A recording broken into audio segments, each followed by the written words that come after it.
ইজতেমার আগের দিন আমরা চলে গেছিলাম যে নোংরে যা বাচ্চাদেরকে খেলানোর জন্য। তো এখানে দেখতে পাচ্ছেন বাচ্চারা খুব ভালোভাবে খেলছে। এই একটা রাজশাহীতে প্লেস আছে যেখানে বাচ্চাদেরকে নিয়ে যে একটু বিনোদন দেওয়া যায়, যেখানে কোনো ধরনের অশ্লীল কোনো কিছু হয় না। তো যাই হোক, আমি ওখানে বাচ্চাদেরকে নিয়ে গেছিলাম। এখানে দেখতে পাচ্ছেন আমার মেয়ে, আমার ভাই, বোন সবাই আছে।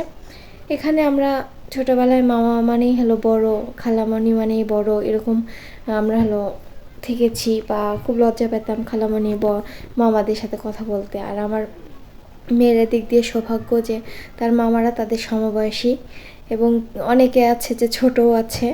মামা ভাগ্নি মিলেমিশে এখানে খেলা করছিল। আমার চাচাতো ভাইগুলো সব ছোট ছোট। আর দেখেন কি মজা করে সবাই মিলে এখানে খেলছিল, বড় ছোট নাই।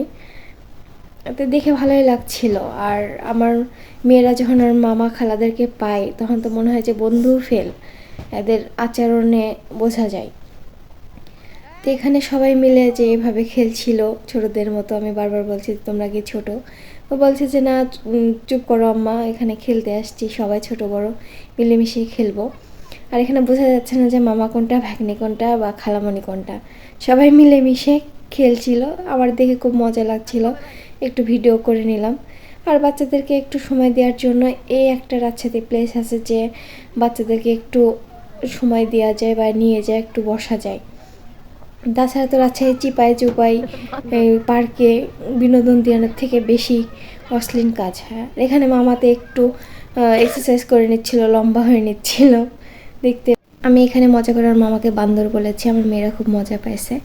তো এখানে বাচ্চাদেরকে নিয়ে যা বিনোদন দেওয়ার মতো একটা জায়গা, সবাই আসবেন।